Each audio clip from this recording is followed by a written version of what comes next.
What's up, your boy for another reaction? In today's video, we have early mobile games were weird by Yap Jitsu. Make sure to comment, subscribe, and let's get into it. Back when I was growing up, a lot of mobile games had purpose. They all wanted to be fun, easy to pick up, and What game this most is? of all stand out. And this led to some of the I still play Pixel Gun 3D, I ain't gonna lie. earliest mobile games being just completely bizarre. Characters ragdolling into Fallen Fred, bro. spikes, talking animals with janky, creepy animations, blocky survival worlds that feel lonely and eerie. Oh my gosh, the knockoff Minecrafts. These games weren't polished or perfect, and that's exactly why we remember them. Today I want to talk about the most interesting and unintentionally unsettling mobile games from the early days of the App Store.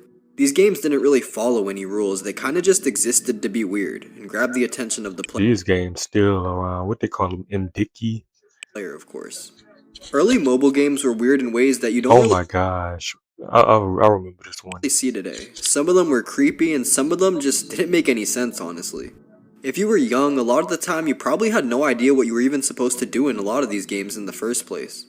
And yeah, mobile games are still kinda strange now if you look at the ads. You niggas be catfishing in the ads. The ad is nothing like the game when you download it. But back then, it actually felt like more than slop games just trying to sell you something every 5 seconds. But with hundreds of mobile games flooding the market these days, it's easy to forget just how strange some of the earliest ones were. So let's take a look at a few of the bizarre classics. And the first ones I want to cover, yeah, you definitely know them already. The games that Yeah, don't really need token. much of an introduction. You had Talking Tom and Talking Angela where you could poke, talk to, and interact with a cat, or even Talking Ben who was a dog. All of these games were made by Outfit 7, a mobile company that started back in 2009, which was basically around the time iOS mobile games started becoming a thing. They specialize in these little interactive virtual pet games, and while That they nigga Speed brought these games back, but them streams was gold, my nigga. Like now that nigga Speed did shrink. He shrink back to back yesterday and the day before that, but Speed then turned into a part timer. I miss desktop Speed when nigga used to play the random games, bro. weren't designed to be creepy, the awkward animations and weird internet rumors around them definitely gave them a strange feel, especially for me as a kid. When you would talk to these animals, I'm sure you remember they'd record what you say and Yeah, ain't they said like them fucking apps was spying on you? There was like some conspiracy theory with them shits. say it back just with a slight voice changer to make it like a little more high pitched or something. Not only was that kind of creepy, but they were just janky and had awkward movements. Some of the animations were so strange, it actually did feel kind of creepy how they're just sitting there staring at you. And of course, there's the whole Talking Angela rumor that made it even weirder. Yup. If you don't remember, there was an internet myth for Talking Angela that the app was somehow spying on kids or that there was a creepy man visible in her eyes. None of it was true, and I know I was a little kid, but I couldn't even look at the characters after this. It really creeped me out. And to be honest, some of the pictures from researching this hoax while editing it even gave me the chills today, but it is like 3 a.m. in the dark. This is pretty off topic, but it also reminds me of those weird chainmail days on social media. I know it started with emails and letters or something, but you know what I'm talking about? You'd see these posts with just a creepy face and some caption like, share this with 10 people or you'll die tonight. I don't even know if it still pops up on stuff like Facebook anymore, but W engagement method, I guess. Anyway, let's get back to the talking games. Those things actually got really popular, and I'm sure you know of them. There was a similar style game by different developers called Charlie the Steak, where you basically stab, burn, and mess with a piece of talking meat. It was basically lost media for years until it finally returned to the App Store, and even though it's not an official release like the other games, it was still legitimately creepy and absurd, especially for a kid. But Charlie the Steak and the talking games weren't the only strange apps floating around back then. Another one I remember pretty clearly was Survival Craft, and on the surface you might Yup, I remember be this. asking why I even put this game here, but I'll get into that. Survival Craft What the hell is came that? out in 2011, basically right alongside Bro, playing Minecraft solo was scary as hell, my nigga. Like, bro, I was scared as fuck playing this shit by myself. Minecraft Pocket Edition, and for a lot of people it was the first experience they had with sandbox survival on mobile. It wasn't made by Mojang or official Minecraft of course, but it actually still had full worlds, crafting, animals, survival modes. It was a pretty good clone. Honestly, it almost stood alone, but it was just too influenced by Minecraft to consider it not a clone. but it was still one of the best ones because it ended up feeling like a mobile survival experience that was ahead of its time in its own weird way. Players also made mini-games and community-shared levels, which I don't even think Minecraft Pocket Edition was doing at this time. Even though this game was pretty well put together, it definitely had its weird moments. The textures were blocky and ugly and sometimes really unsettling at a young age, especially the creatures and the main character. It's also kinda cool how this game had a mini story where you're kinda just a dude abandoned on an island by a ship. And the sound design didn't help for the creepiness either. The wind blowing across the empty landscape and the distant bit-crushed animal noises, it all gave the game a strange, lonely feel.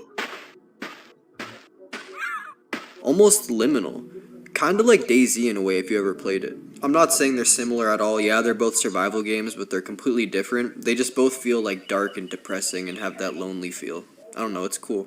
There's actually 2 DayZ mobile games if you didn't know. No white niggas love DayZ. I gotta turn this volume up. My volume booster. This shit come in handy because I can barely be in these niggas. But unfortunately, they're not that good. And while the core gameplay of Survivalcraft was simple, you gather, build, survive, the combination of empty worlds, eerie noises, and glitchy animations made Survivalcraft feel like a game that was a little off.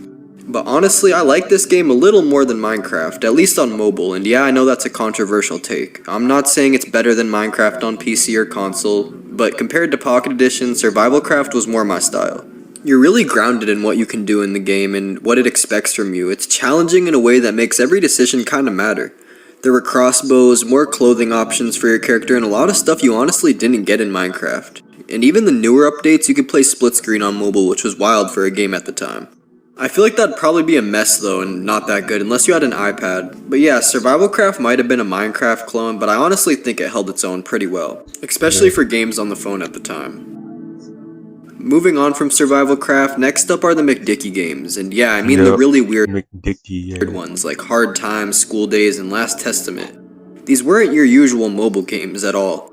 They were made by Matt Dickey, an indie developer who had this strange signature style. Janky, blocky, a little messy, but full of weird little details that stick with you. The main one I spent the most time on was definitely Hard Time. You're basically in a prison trying to survive, deal with guards. You could even interact with other inmates, and there was a little bit of survival elements too. In all the games, the names and faces of characters are clearly inspired by real people, kinda like parodies of them, which makes everything feel oddly specific and funny. NPCs move in ways that's just slightly off and looks weird, sometimes glitching into walls and acting completely unpredictably. You can pick fights. Yeah, like them niggas will just pick up a gun and start shooting you, then get glitched on the wall, be AFK. Like they got the weirdest NPCs, boy. To run errands or just wander around and see what chaos happens. It's honestly just weird and hilarious all at once. For a mobile game back then, it had way more depth than most people give it credit for. The other ones, School Days and Last Testament, follow the same weird style. School Days puts you in a chaotic classroom scenario where you can do almost anything, and The Last Testament, well, it's strange in all the ways you'd expect from early McDicky games. There's something addictive about wandering around in these games too and interacting with the NPCs, just figuring out how the systems work or just testing what the game will let you get away with. These games looked insane and absolutely bizarre, and they all had this strange energy. It felt almost like an Adult Swim kind of humor thing, you know what I mean? Yeah. Weird faces and unusual names, everything was charming in its own weird, unpredictable way. And that feeling I loved in McDicky games, just messing around with the way the world worked, it carried over into other mobile games I grew up with, and to be honest, for better or for worse. Probably for worse. Actually, definitely for worse. When I was growing up as a kid, violence was really popular online. I mean, it still is, but if you were playing Flash sites, Yeah, it's worse now, my nigga. Like, y'all remember that IG Reels glitch where it was nothing but gore on IG Reels, my nigga? or mobile games, you see a lot of it. If you grew up in the early 2000s playing Flash games like me, you probably remember that these games weren't family friendly at all. A lot of them were brutal. Every Flash site hosted a couple or a bunch of games where you could smash, slice, or blow characters up in ridiculous ways. They were the classic gore-style title games like Happy Wheels or the whole Beat the Blank series. Games like Beat the Boss or Beat Your Ex, or it sounds so horrible to say. There was one called like Torture the Robber. I don't know, these games were literally just torture sims. So there was one on mobile and it was a little toned down because it was on iOS of course, but that game was Kick the Boss, which I think is directly inspired from those. Probably Beat the Boss specifically, but it's basically the same concept, an over-the-top, do-whatever-you-want mobile game. You're given the boss character, and the goal is, well, beat the shit out of him. They want you to punish him with literally anything you can unlock. Guns, explosives, traps, you name it. The more lethal, insane, and over-exaggerated, the better. It was part of that whole trend of mobile and flash games for kids where violence was insane, silly, and kind of a joke. You didn't need to care about realism, you just wanted to beat this guy up. Or you get like those extremely edgy Stickman games on Newgrounds and stuff. I used to love those. Kick the Boss stood out though because it was simple and easy to pick up and literally in your pocket, and absolutely relentless in letting you go wild. I know this game was pretty popular, but I honestly got bored of it in like 5 minutes to be honest. Most of the time it was just way too repetitive. Next up is Falling Fred. The game is simple. You launch Fred and watch him collide with spikes, walls, and traps. It doesn't really end though, it's an endless high score runner game kind of thing. So the point is just to survive as long as you can and seeing how far he goes and how much damage he takes. This was one of the more violent games on mobile for sure, especially for the time. And the last game I want to talk about is Stair Dismount. It's a ragdoll physics simulator I spent a lot of time on as a kid, where you push a dummy downstairs and try to get as much I remember this. damage as Yeah. possible. Wow, the early mobile games really had a thing for ragdolls, didn't they? So did Flash games.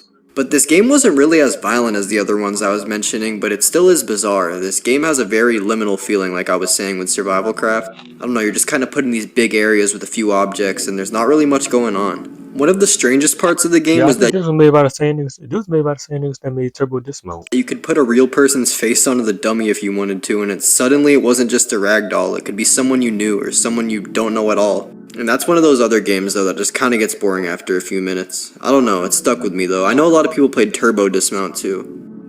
And for now, that's it for this look at some of the most weirdest and most memorable early mobile games from my childhood. From the talking pets that everyone knew, to Mick Dickey's strange little worlds and over-the-top brutal experiments like Kick the Boss, Falling Fred, and Stair Dismount. All these games were janky or violent and sometimes just plain creepy, but that's exactly what makes them stick to your memory years later. I know I didn't cover everything, but that always leaves room for a part 2, and there's hundreds, maybe thousands of games like this flooding the market back then. But these are some of the ones that really left a mark for me, and if you have a favorite weird mobile game I didn't mention, please leave it in the comments, I'd love to hear it. And if you're interested in mobile games, maybe even subscribe and look at some of my more recent posts, since I do think this is my niche on YouTube. At least older, weirder ones. I just met my monetization requirements, so I'm pretty excited for that, and I'm even more motivated to make more content like this. Mobile games, Flash Make sure to come subscribe and all do this. I'm trying to hit my monetization shit. Facts.